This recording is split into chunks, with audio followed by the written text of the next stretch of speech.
So my name, as I said, is Ebenezer Amadi. I'll be your moderator for the session. And we'll have a very rich panel here. Part of the panelists, asanteni sana, karibu. So we have Delia Stalin, who is the founder of Groove and Meadow, Food Beyond and Plate Movements. We also have Bernardo Chieng Oile, who is a quality assurance and safety manager at Rio Fish Limited. We have Laura Stanford, a founder of Loop Pets. Rosalie Dwaru, who is a safety and sustainability manager at Biofoods. Marie Louise, who is a co-founder at Only Plants Food. Shadrach Agaki, who is the Climate Change and Food Systems Communication Consultant, Office of the Member of Parliament, Kenya.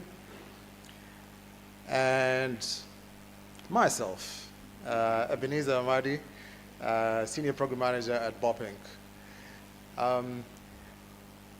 I will allow each one of you, karibuni sana, a round of applause to our panelists, just to make them a little bit settled in and comfortable to have a conversation. So in a few, I'll be moving closer to you, but I just want you to do a quick introduction of yourself. I like it that way better. So the panel, the session participants also are able to hear from you. Just in about 60 seconds. Who are you? Which company do you represent? And what is the one thing that you think about food systems in Kenya? Let's begin here.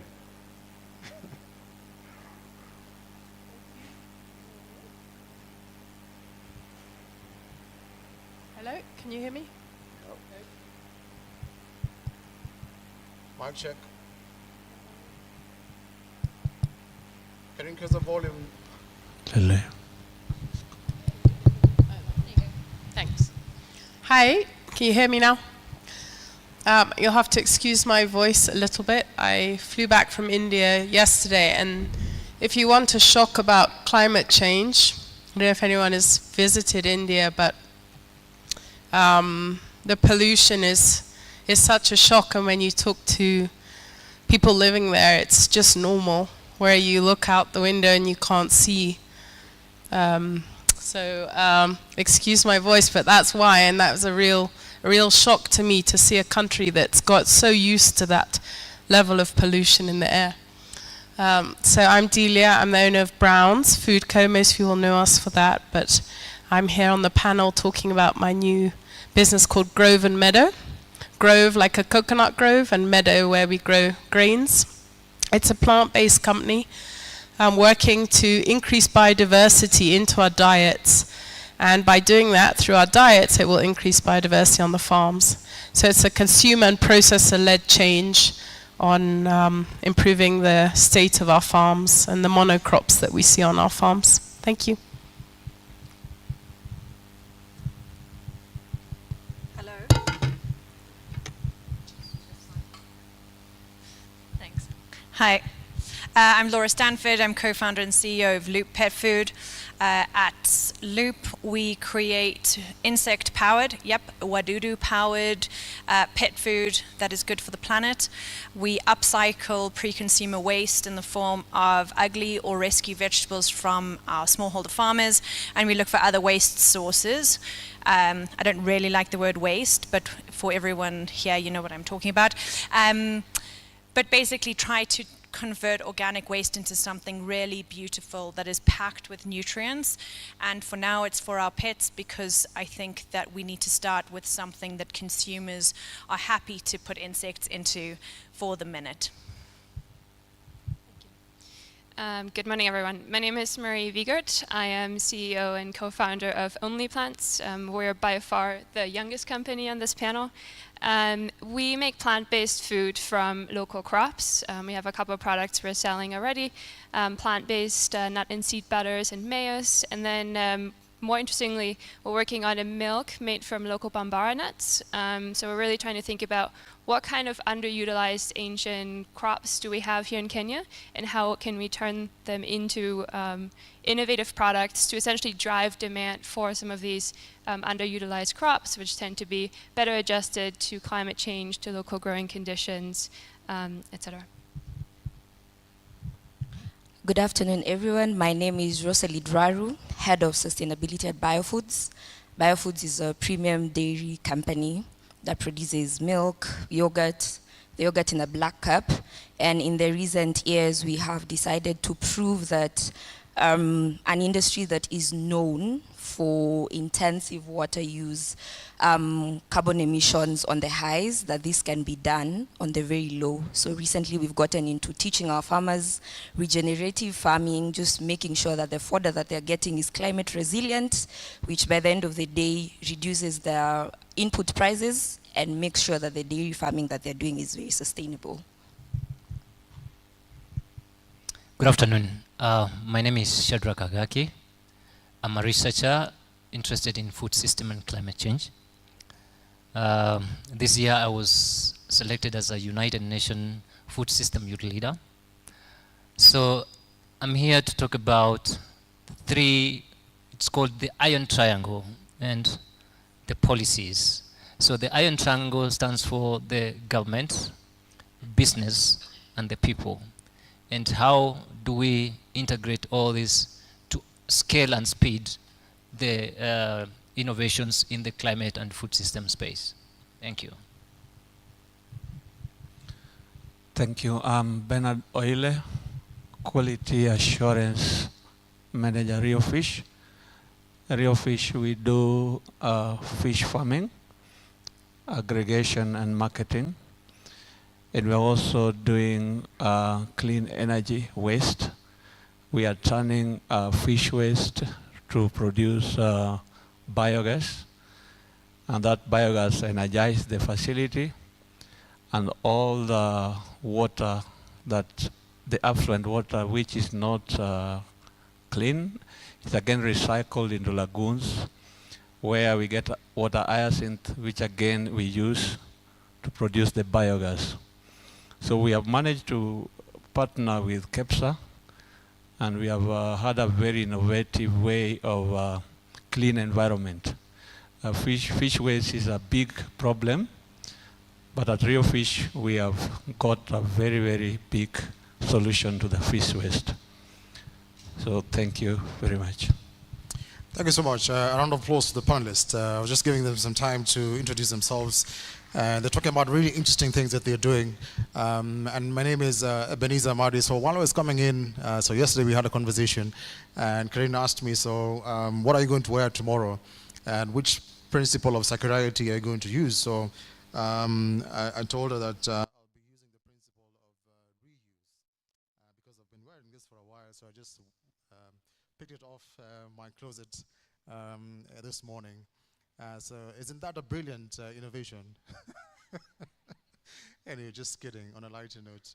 I think it's very interesting. I mean, so looking at the agriculture sector, so we talk about the contribution to GDP of about 35% from the agriculture sector. But if you look at it on the flip side, then we have food loss of about 35 to 50%. So basically means, if you're talking about 50%, means 50% of what you harvested then is lost. That's really huge. And we also seeing a transition. I mean, we spoke about the movement of, if we use the context in Kenya, from the counties to the rural areas, in the other sense, to the major towns. Let me call them major towns, because you're looking for employment. So do we see in the short run the ways that we can use to make agriculture more appealing again? And is it really appealing? Because we might be sitting here and making it look all rosy, but is it really appealing? So I'll start with you, Rosalind, because you work with farmers from biofoods. What do you see in the market with the farmers that you're interacting with? I think I need some help. Some of the mics are not working, so I don't know if you'll be sharing all these mics. Hello, Sound, mic guys. check. Awesome. Can you hear me? Oh, great. Okay, awesome. I'm happy that I'm the one who gets to start with that question. Because until I started working at Biofoods, I didn't believe that farming, one, is pretty. And also because I've seen people in the rural areas, which is where I come from, not get benefits or profits from farming. And I think the best way to start is actually showing people that you can make money from it. And one of the things as Biofoods that we've done is we long decided that we're going to pay people based on quality and not the quantity, because if you make it about quantity, someone is just going to want to just produce for the sake of it. But if you pay people based on quality, then there's a level of investment and intentionality that goes into it. I was recently in a meeting with Global Dairy Development and ILRI, and one of the conversations we were having is around what is happening in the dairy sector. As it stands, I'm going to give you a few facts. Most cows for smallholder farmers produce only about 4 to 7 liters per day. The farmers we are working with, the averages for last month, which is October, were around 19.26 liters, which is such a huge difference. So what that does for you is it shows you that there's money in it and you want to invest again in it. So let me stop you right there. Yes. So you're speaking about 4 to 7, and now the farmers you're working with are doing 19. Yes. So what is the it factor that's making... Oh, okay, makes sense. Okay, let me answer that part. Yeah. So as a company, we have extension services. So we have one person who's a vet, one person who's done animal husbandry, and one person who's an agronomist. So these people come together and we take them to the farmers. So it starts with education first, and that education is free. They don't pay for it. So then the productivity comes into it, and then by default, if you're producing more milk per cow, then it translates into your pocket. So how do I make it appealing? One, I train people. Two, they start making money out of it. And then the rest is history. They are going to start telling their neighbors and their friends and all that. And I believe that's a model that can actually be replicated in all types of agriculture that people can do. If there is money in it, I'm going to do it. It doesn't matter how dirty it is. We all want money. Okay. Yes. Interesting. So let me move the conversation a little bit to Delia. Are you seeing the same patterns that Rosalind is talking about with the shift in terms of production? So here she's talking about production of milk.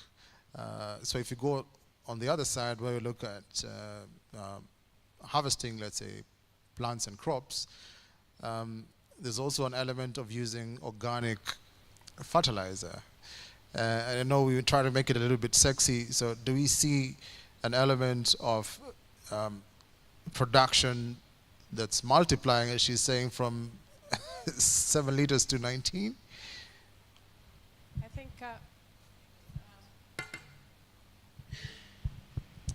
yeah, I'm obviously in the dairy space as well because of Brown's cheese. So that model works really well for us as well. So farmers understand and will make changes when they have the education and the support and the payment is there. So if they earn more money from us and from Bio by working on improving their cows and their farms, then that model works. That's actually how I started working on the plant space, because I was with dairy farmers, and when I was with some dairy farmers, they were thanking me for paying them on time, which is a big thing as the cash cycle, and thanking me for paying a good price. And then they said to me, oh, it's because I need the money to buy chemicals for my potato blight. And I just wanted to cry, because all that effort and work was still keeping them there, earning additional money from the improvements we're doing, but it's all being thrown into chemicals, and they're not a healthier, more resilient, or wealthier farmer.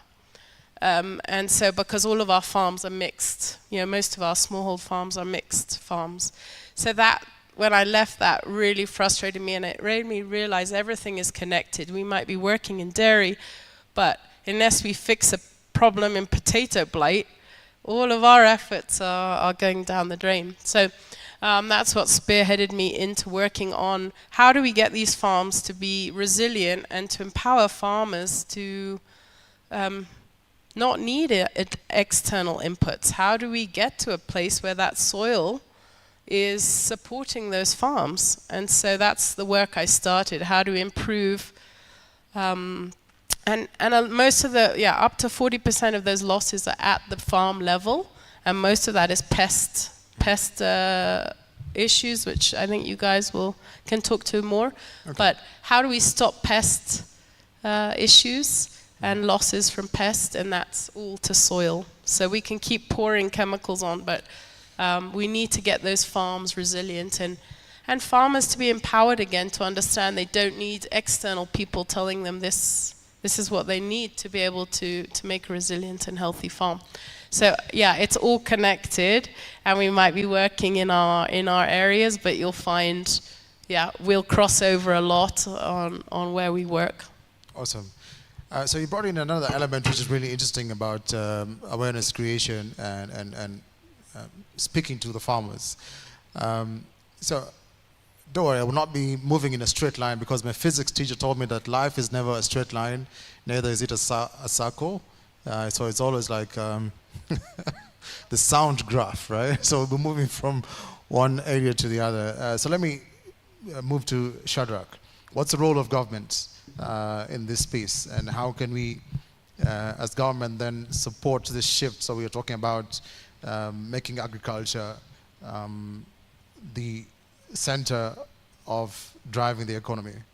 Thank you very much, Amadi. You know, as I listen them speak, I just remembered the conversation from the morning. And you remember what I told you about the iron triangle. We need to ask ourselves a question, because can we do without government policy? I don't think so. But in most cases, we say, oh, you know, government is so difficult to understand, so we need to go to the private. But I say we need to work as a strong triangle, all of us connected. So when my dear sister from Bio talks about, you know, how they are enhancing the farmer's income, then I ask myself, what about the issues about the policies from the East African community? So how do we harmonize this? There are different policies that speak to different issues of agriculture. So what we need to do, and why I'm seated here, is to help those who are in government to know how they need to connect. There is a connection between the Ministry of Agriculture and the Ministry of Trade, because the trade policies will impact the happenings in the Ministry of Agriculture. So we need to start thinking about systems. How do policies connect? Because as we speak right now, I know the government is trying. I work for a member of parliament as a policy researcher, and I've looked at the food system issues and climate change. All these things are connected. But one thing that I've discovered is there's a disconnect. The Ministry of Agriculture will work in a silo. The Ministry of Trade and their policies will work in a silo. So how do we bring this together? This comes back to those of us who are in this panel. How do we help in terms of advancing the knowledge of the interconnectedness of the issues and what we want addressed? So it is about us also. Okay. So, yeah. So you bring in the other different elements. So you answered the question, but you also brought in another question that you have an answer to. Okay. I think he raises a very important question, and we've already started that. So even after we did everything we did, educating our farmers, making sure that we're paying them well, we realized that we're also working with very few farmers. So what we did is we are now in partnership with the government with the Ministry of Agriculture, with several county governments, and KDB as well, because they're very key to this, what we're doing. And we launched a campaign called the Safe Milk Kenya. So what that does is it helps us share all this information that we have, even to smallholder farmers. So initially we were working with only big farmers, but what this has done is it shows the Ministry of Agriculture that this is doable. They've also, I believe, because I've heard them say that they also want to drive the country into a quality-based pay system. And so the policies that are now going to come up from that are going to be based on that, because we've also shown them that it can work. So we have the regulators, we have the county governments, we have the actual ministry, and then there's us. So thank you for asking that, and I believe that we can, it only works if we work as an ecosystem. Okay, thank you, Rosalind. Marie, I mean, I see you've been promoting food, nutrition, and security, and there's this term that's called regenerative agriculture. Speak to us more. What is regenerative agriculture? Is it a new term, first of all, or is it a new thing, or are we going back to what we call indigenous practices? That is such an interesting question. And in a lot of ways, I think there's so much that we can learn from local indigenous practices. And that's what we're seeing with the Bambara nuts that we're working on. We talked about the need for chemicals to drive up yields, but we're actually finding, if you kind of try to understand what farmers have been doing for centuries, is intercropping different kinds of species, crops, that essentially have different kinds of impacts on the soil. So for Bambara nuts, for instance, they actually fix nitrogen in the soil so that you don't need to add any nitrogen-based fertilizer, and you're actually increasing your soil fertility for other crops. And so for many, many years, farmers have been intercropping Bambara nuts with maize, with arrowroot, with sorghum, essentially using them as a way to increase the nitrogen content in the soil. And so there's so much that we can learn from those indigenous practices and ways in which we can optimize yields simply by thinking about how do we stack different kinds of crops. And then there's other advantages, right? Bambara nuts, just like sorghum, other crops tend to be more climate resilient than a lot of the, more colonial crops that we've introduced, be it tea, coffee. Those are very water-intensive crops, yet 98% of Kenya's agriculture today is rain-fed. And so I think there's a ton of opportunity in thinking through how can we leverage ancient crops to make agriculture more sustainable. Okay, so you're saying that we're going back to our indigenous practices. I'd like to hear from Laura, because we've heard about plant-based foods. We spoke about products from cattle. And you're also dealing in as input for a different product. So if we keep in mind that we need to feed double the amount of people in 25 years than today on this continent alone, we need to also keep in mind or keep thinking about how are we going to do that without using all of the natural resources that we have. And this, exactly as you said, needs to go back to the way that people used to do it, but in a very scientific way, which is what so much academia is around at the moment, is how do we leverage the knowledge that we have in order to increase production by doing things more naturally. A lot of that is about investing in the soil, which is something that carries on coming back, is how do you invest long-term in the soil in order to make sure that you aren't applying chemicals on an annual basis, but rather putting smaller amounts of organic fertilizer there so that the soil starts to sing its own song.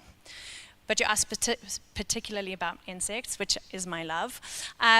So my favorite insect is the black soldier fly larvae, which converts organic waste into beautiful protein and organic fertilizer. So those are the two products that come out of it. To put this into a bit of perspective, if you take 15 kgs of organic waste, you'll get 1 kilogram of dried larvae out, and you'll get about 3 kilograms of organic fertilizer. And so you have the ability to divert immense amounts of waste And this is also important because, as you said, 50%, up to 50% of our food is lost or wasted in our food systems, which means we're producing so much more than we actually need currently.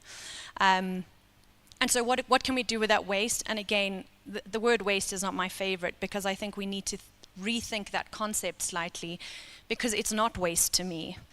Feeding an insect and creating a beautiful feedstock for that insect to create fertilizer and protein is not organic waste. It's food for an insect. And so it's creating we're stretching that food system a little bit further. Additionally, it's how do we create more creative ways and innovative ways to use other waste products. For instance, spent brewery grains, which we have hundreds of tons, thousands of tons globally every single year, which is incredibly nutrient-dense waste. And let's think about how we feed that back into our food system. For us, we're going to use it in pet food. Once again, we're using these concepts to create a premium product so that we can drive nutrition for our pets. But this is not unique. We could be doing this with humans, and we should be doing it with our human foods as well. Insects, again, have been eaten since, it's in the Bible that people ate locusts. So okay, I go on insects.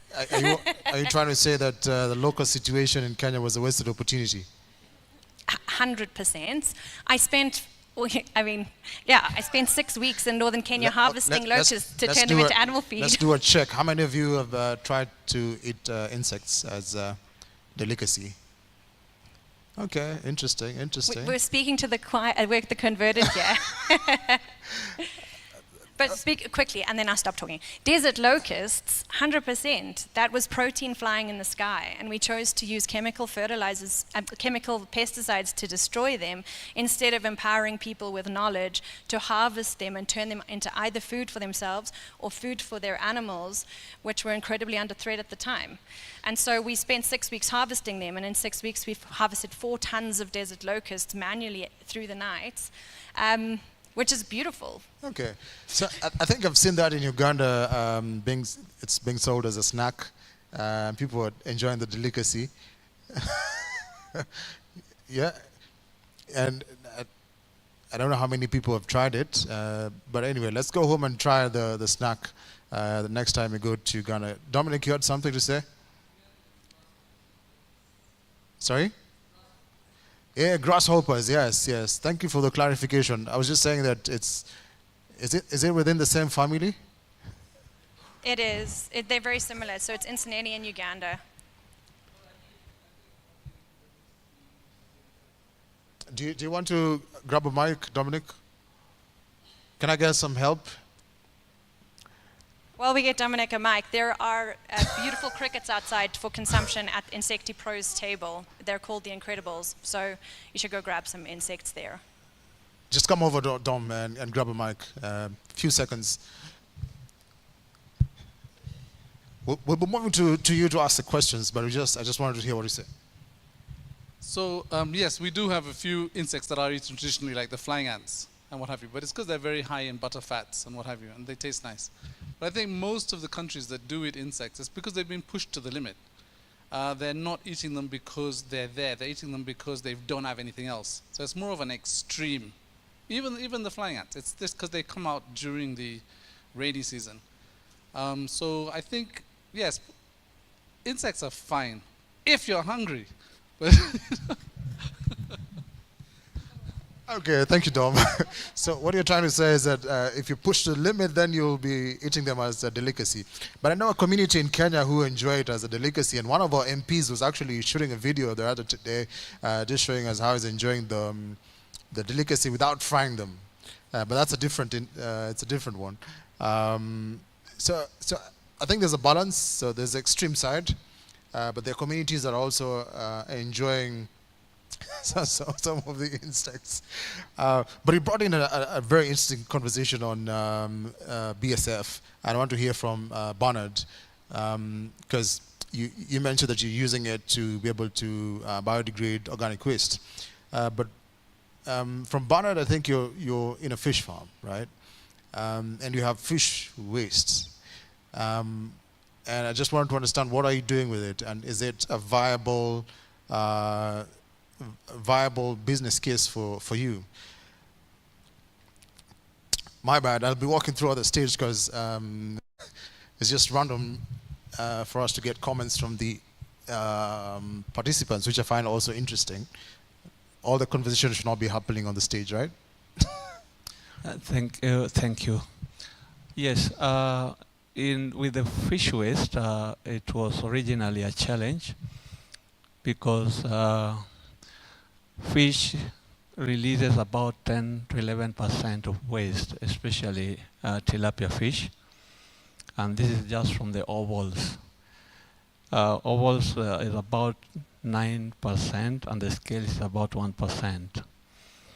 So this is not easy to deal with, especially when it is in a large scale. So we had tried other forms of biodigester previously, but there was a challenge because of the volumes of what was going into the biodigester. So when KEPSA approached us with a project of trying to make use of those wastes to something more useful, Rio Fish welcomed KEPSA idea, and they came on board and developed a kind of a biodigester that give out a biogas.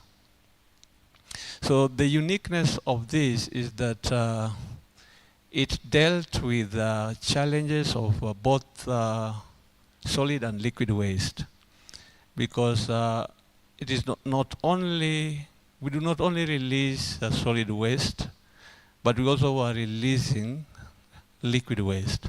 Liquid waste is the effluent, water which is used to clean the fish during processing.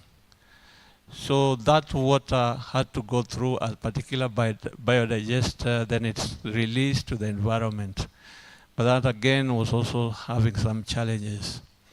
So currently, what we have managed to deal with now is both solid and liquid waste.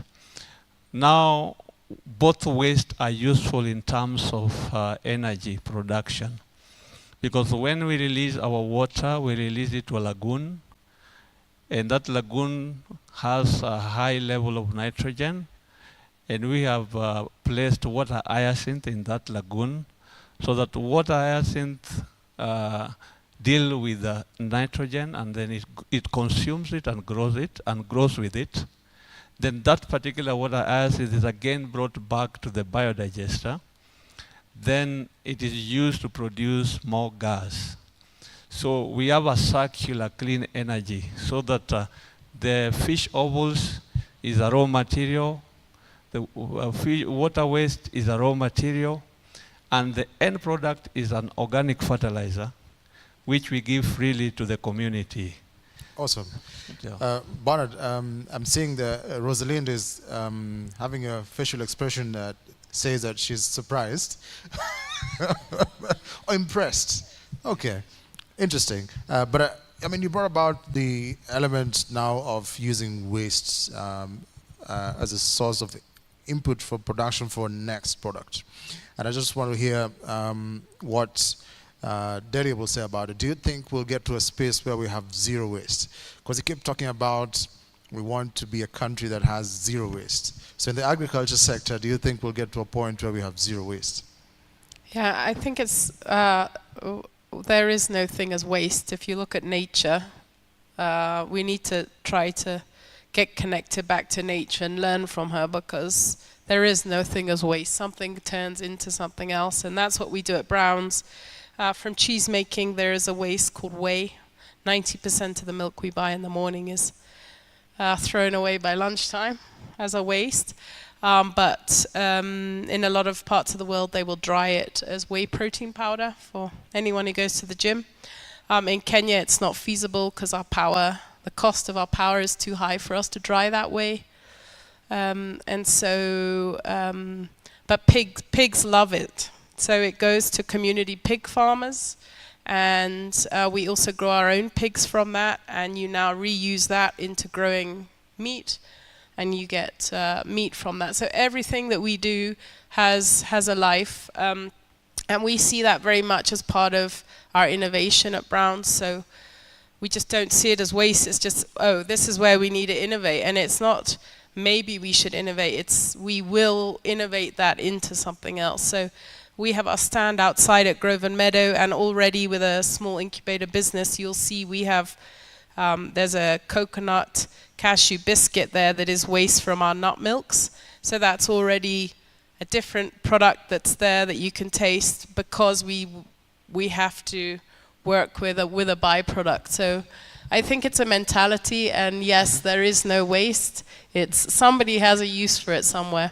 Okay. Yeah. You know, you're scaring the people here when you talk about the products that they're buying from you is made out of waste. So I don't think so many people like to hear that they are eating a product made out of waste. Can I add on there quickly?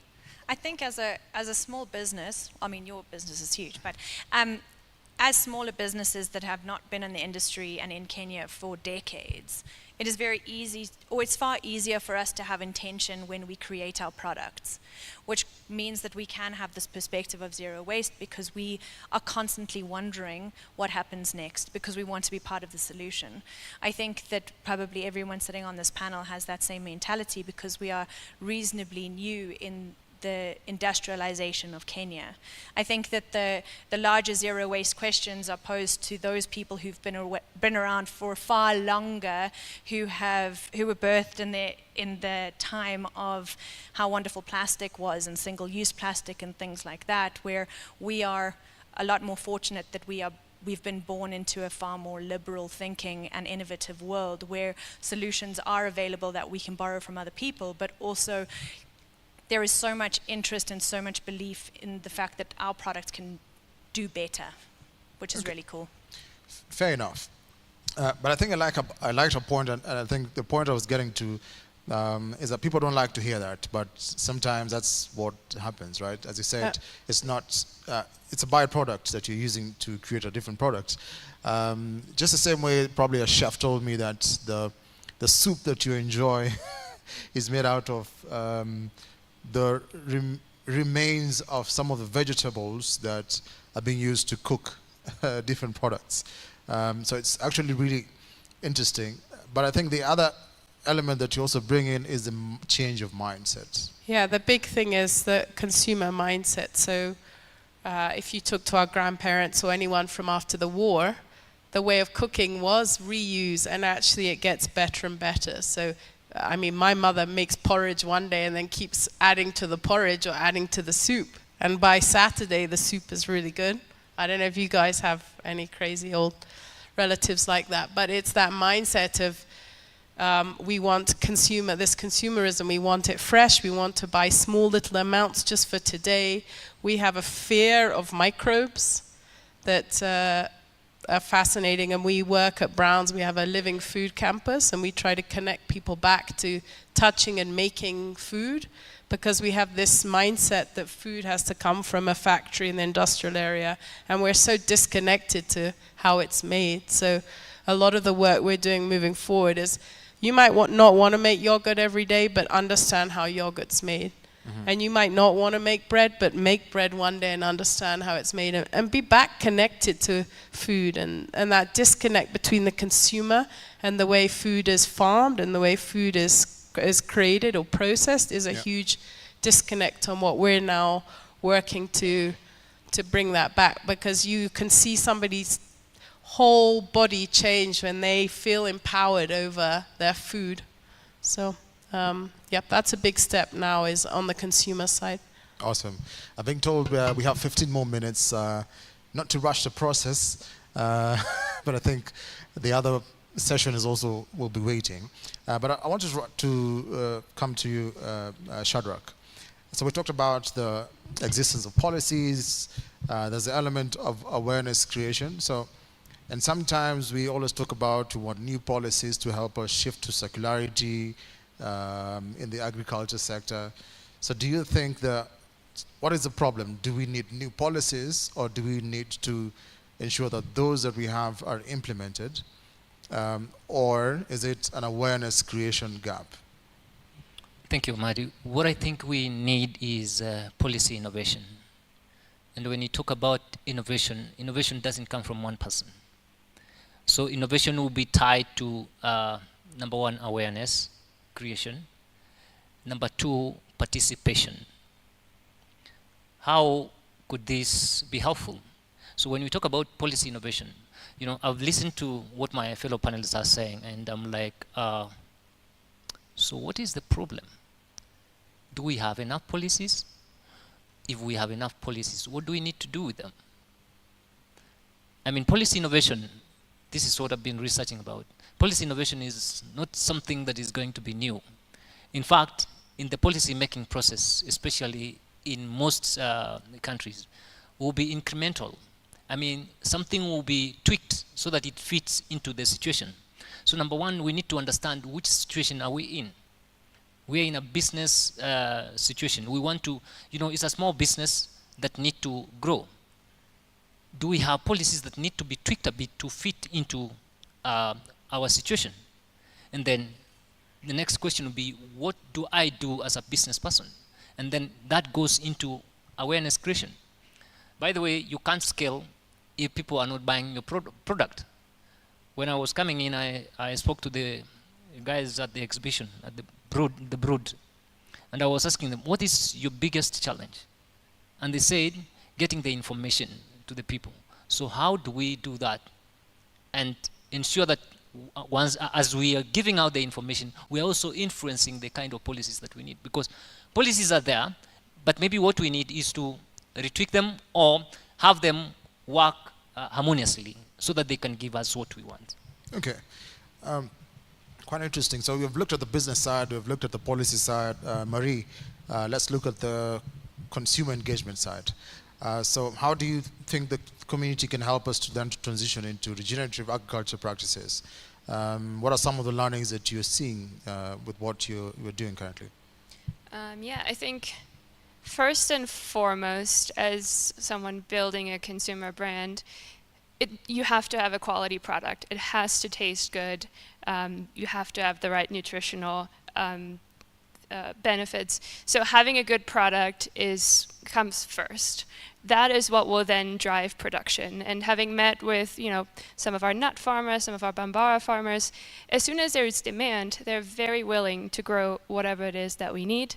But it really comes down to having that quality product. For us, we're spending a lot of time thinking about how can we kind of back into local cultural norms and preferences. How can we make our foods culturally relevant for the next generation of consumers? So how can we make our products accessible and affordable, not just for kind of the premium end of the product, which, granted in Kenya is a very small market, but how can we make them accessible for middle class and younger Kenyan consumers and make it relevant to them? So I think there's a lot of onus on us as a brand and as a company to make our products relevant. So I think it kind of goes both ways, if that makes sense. Okay. Bernard, you're in a company that's, you're running a business and you're adopting some of these practices. So I also be keen to hear what do you think will be done differently to help some of the businesses that are here to adopt circular practices. What are some of the ways that businesses will be encouraged to adopt some of these practices? Because sometimes we talk about good principles that when the businesses look at, they don't see, businesses always look at return on investment. So if they don't see the business case, they're like, why should we adopt it? Is it a must-have or is it nice to have element? Thank you, Mr. Amadi. I want to say that these innovations are good and can be applied both with the county governments and business people. Because if you go to most of our marketplaces, there's a lot of waste generated in those markets. If those waste can be of use to the very people that bring them, like for example, we have a lot of vegetable waste and fish waste in these local markets. And the county government is also struggling to deal with the solid waste. So some of these things can be done at the marketplace through associations between the county and the traders. because there's a gap. Currently, there's a gap between the two. So there should be kind of awareness campaign and also bringing experts on board and just sitting together, because I believe that there are even smaller units of the biodigesters which can be done at very low costs, but it will again solve a lot of problems, because, for example, biogas is a big thing which can also be used in fish frying with the traders. Because remember, most of these traders also destroy a lot of wood as they burn charcoal. There's a lot of charcoal in our fish frying. So that can be turned around by saving the tree and involving the biogas, which is produced from the waste in those markets. So somebody can take lead and bring the traders and the county government together so that these units can be developed in smaller units in every market. And then it will improve even the economies, because it's very expensive now to buy a sack of charcoal. Biogas is free. Actually, in Rio Fish, we now enjoy a lot of biogas because we use it to cook for staff, and we also have a restaurant. We no longer buy any fuel. So it's something which is of use and can be replicated to most of our markets around the country. Okay, interesting. Thanks for that. We'll be getting to you, Laura, in terms of what are other products beyond biogas. But before we get to you, let's make a pit stop at Rosalind. So we're still at incentives for businesses. So he spoke about customizing some of these products so that they are a bit friendly for them to be able to afford. So affordability is one case. Collaboration with the county government. So, so looking at the scale of business, I know biofood is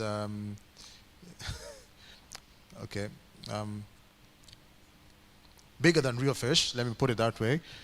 So, what are some of the incentives that you see that will make you then adopt these practices? The farmers or other businesses?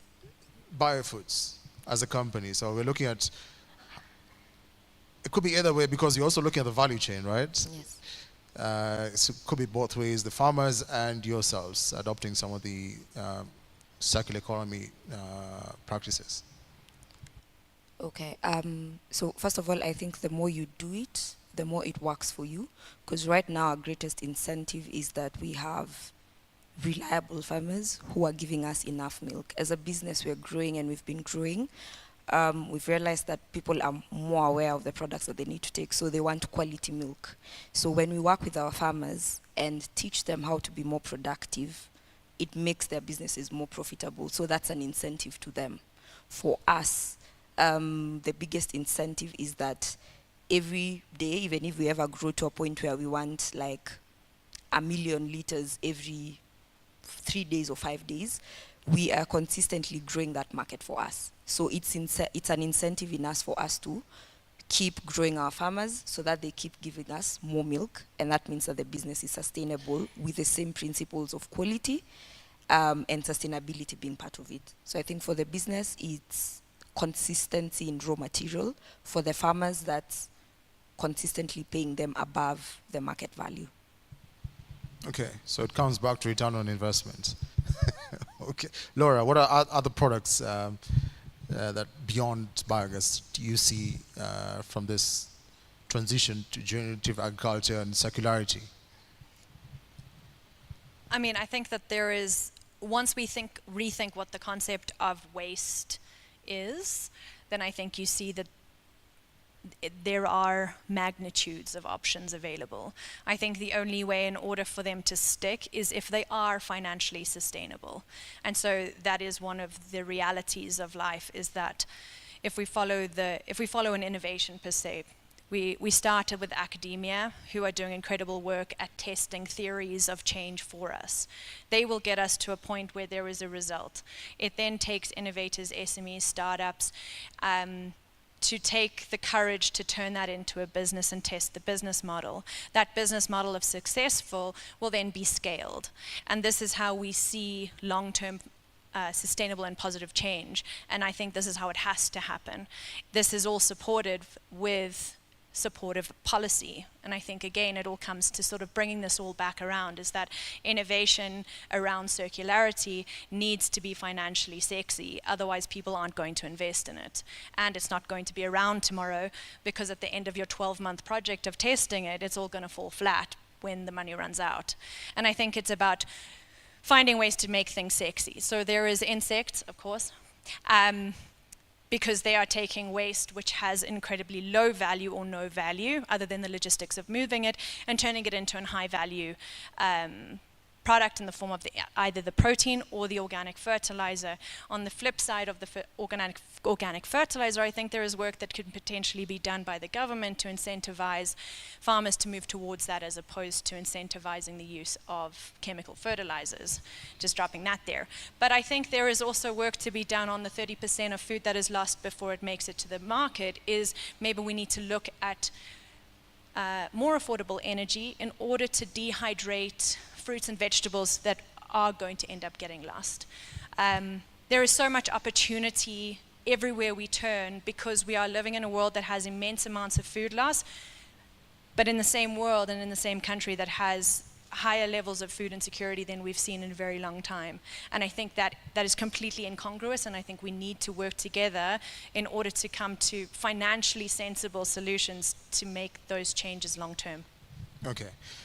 So the two, lady and gentlemen, spoke about return on investment. You called it financially sexy. All the same, still using good words. So great.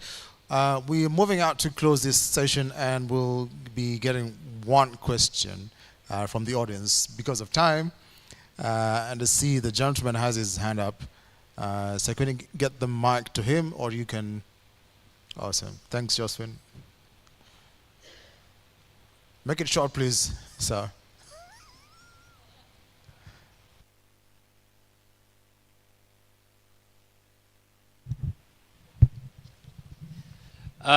Thank you very much. My name's Michael Koech, and I just recently retired, or a realigned professor from Kenyatta University, and also a founding DG NEMA.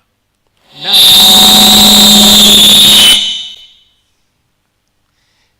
hello? Okay, technological problems. Now, that is very good presentation, very good discussions, issues pertaining to the policies. As the gentleman who talked about the triangle, the government, the business, and the people, and how to harmonize the policies that we have in this country particularly, and in the East African region.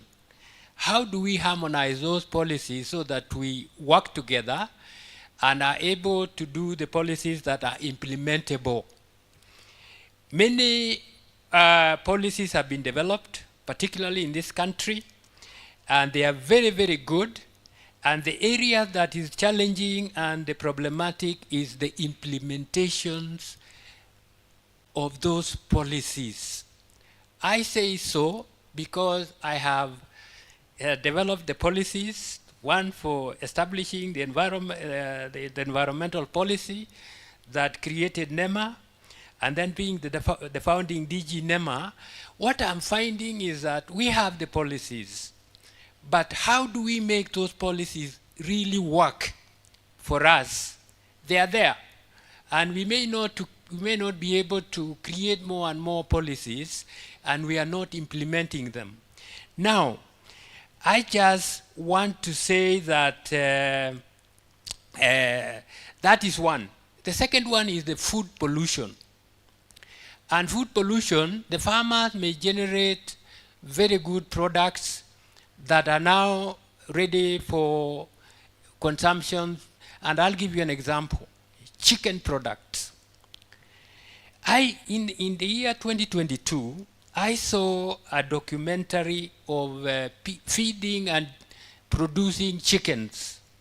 And the way it was done, and this is in the US, is injecting those little chickens to grow faster and faster and naturally. And then having those food going into the market let's take, for example, the Kentucky Fried Chicken. I was educated in the US, I was there for 15 years and then came back to Kenya to develop Kenya and do all of those things. I used to eat the Kentucky Fried Chicken. They used to give you one piece of it, and then there is mashed potatoes. And when I did a paper on food pollution during my undergraduate work, I was shocked with the pollution of that food. And when I was shocked, I wanted to try to not eat. And I also discovered that the honey is also polluted. And then there was a young lady that I read in those years. She stopped eating completely and she passed on. Then I asked myself, what am I going to do? And I don't want to go that way. And I try to see what I can eat that can sustain me. And let me tell you, when I went to the US, I was 135, I was about 60 kg. And then I grew in the US up to around 80. And being fat through the highly processed foods. And then I changed. And God has helped me. And I've gone through a number of things that I don't want to say here, that these chickens that are injected with antibiotics, which makes antibiotics no good. So what I want to say is this: how can we harmonize that, make sure that we do the right things, and make sure that we, the humanity, eat the right food that is good for us? Thank you so much, Prof. Let's take those questions. They're 3 in 1. So we'll be wrapping up and we'll allow Shadrach to respond to that question. So don't stop eating, sir. Continue eating, but find healthy foods to eat. I think Dominic, this is where insects come in, right? Please, in brief. Yes, just thank you, Professor. And I'm happy that you mentioned that I talked about the iron triangle. So what are we going to do? I need to say I've worked in Parliament for the last 11 years. And sometimes I get to ask myself those questions that you're asking. And this is what I've come to conclude, that for us to have the implementation of policies effected, we have to strengthen the 2 arms of the triangle. That's the people and the business, through what we call effective and meaningful public participation. It is in this country now, we know that it is mandatory for you to do public participation before you implement a policy, formulate a policy. All right? So what we are going to do as the people and as the business, that's why I kept on asking my fellow panelists, what is it that we need? By the way, we have over 700 acts of parliament. There are so many, but when you're working within, he's working within the fish sector. So you need to try and find out which kind of policy speak to what I am doing and how do I help in terms of making those policies be implemented by sending in memorandum, by writing in petitions, public participation. That's the only way that we are going to get the implementation actualized. Thank you, Shadrach. I think what you're saying, we should be able to use the triple helix model. Parting shots in 10 seconds. Mike. Remember to vote with your shilling, sir. So there are different companies with different backgrounds and different values. So vote with your shilling. You may think it doesn't count, but it does count. So ask those questions of the processor or the producer, and vote with where you spend your money. So take back empower yourself. Take back the agency as a consumer. Don't just leave it up to the processors to feed you. So that's my last note on that. Thank you, Delia. Laura, parting shots. 10 seconds. Parting shots. Parting shots, whoa.